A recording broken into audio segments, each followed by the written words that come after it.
All right, welcome back. So, as of recording this, we are under 3 days away from TI 10 starting, and I'm super excited. So, I thought it'd be fun to go over some of the possible repeat champions.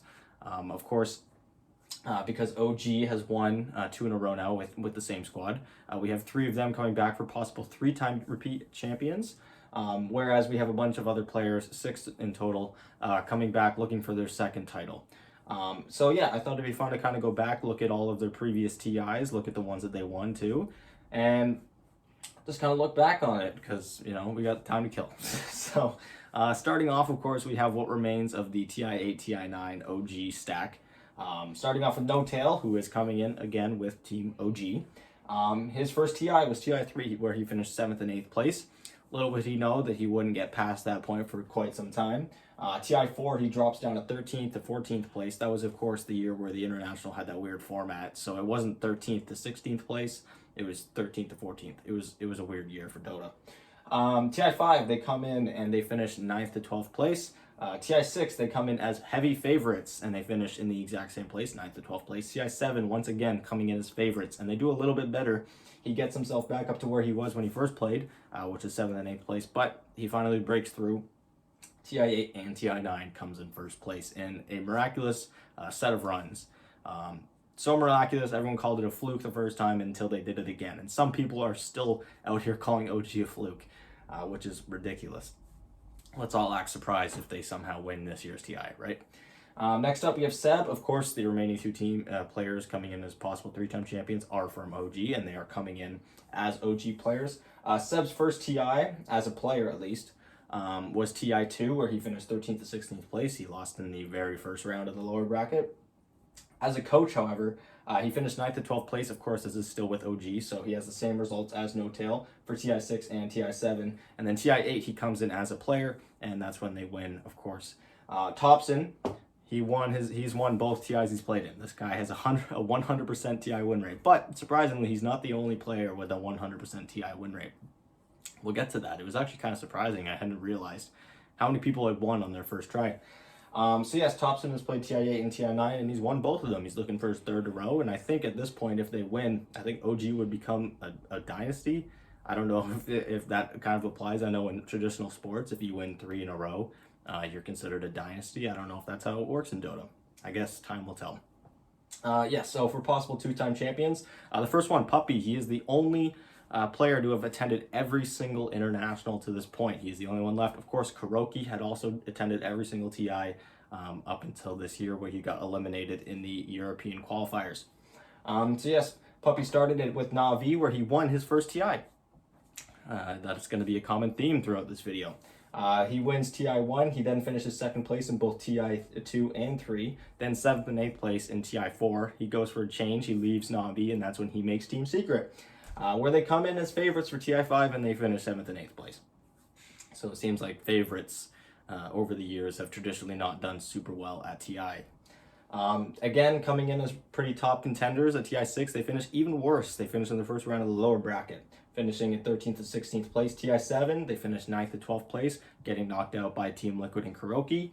TI8, they finished 5th to 6th place, so getting better, but again, they got knocked out by Team Liquid and Kuroki. And TI9, they finished 4th place, and they get knocked out by Liquid and Kuroki. So, obviously, no Kuroki this year. Neither is Team Liquid, even though it's a different team this year. So, there's got to be nothing standing in Puppy's way. 3 years in a row now, he's been knocked out by Kuroki and Liquid, so he's got to have a chance here. Next up, we have S4, who, of course, came in and won his first TI, TI3. He wins with Alliance. TI4, he takes a little bit of a dip down, finishing 11th to 12th place. TI5, he finishes 7th and 8th place. TI6, 9th to 12th place, and that's when I believe he left Alliance, and he joined OG for TI7, where they finished 7th and 8th place. He leaves OG, of course, right before TI8, joins EG, where he would play his 2 previous TIs, where he finishes 3rd place at TI8 and 5th and 6th place at TI9. Sumail coming in and winning his first ever TI, TI5, with Evil Geniuses, and he would play the remaining, all 5 TIs he's played so far were with Evil Geniuses. He finishes 3rd place at TI6, 9th to 12th place at TI7, so a little bit of a dip there, but he would bounce back with a 3rd place finish at TI8 and a 5th and 6th place finish at TI9. Overall, Sumail has done quite well for himself at TI. I believe he's one of like the best TI performers out there. Anyone who watched TI 9 would know that Sumail carried pretty hard in many of those games. That one tiny game, Jesus Christ.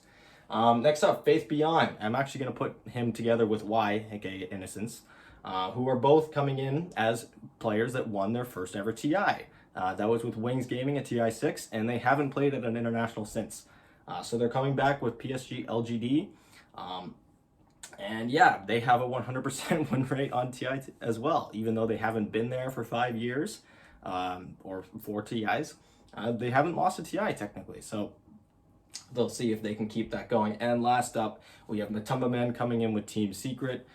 He, of course, finished 7th and 8th place at TI 6, so he's the only player going for a 2-time here that didn't win his first TI. But don't worry, he won his second TI. He won his second TI, TI 7 with Team Liquid. He then finished 4th place at TI 8, again with Team Liquid, and then between TI 8 and TI 9, he got kicked and he joined Chaos Esports at the last second. They didn't do very well and they got eliminated in the group stage, so he finishes 17th to 18th place, and that was at TI 9. So yeah, overall we have 4 players of the repeats coming in for OG. We have No Tail Seb and Thompson, as well as Sumail, who only has 1 win compared to these guys having 2. We have PSG.LGD with 2 players coming in who only have 1 ever TI, but they won it, obviously. Team Secret has Puppy and Matumba Men. And then finally, Alliance has S4. S4 obviously coming back to Alliance after leaving for years. He went to OG, EG, and then he's back now, like I had mentioned. But yeah, anyways, I thought this was kind of interesting to go through. I hadn't realized how many of these players won on their first try. It seems like any new player, any player that's going into this year's TI who hasn't played at TI before, they've got a pretty good shot at winning, if you ask me. So yeah, let me know what you guys think in the comment section down below, as always. Yeah. We're less than 3 days away from TI. I am freaking hyped. Even though there's not going to be a crowd, I'm just excited for some good Dota. But yeah, I'll see you guys tomorrow, and yeah.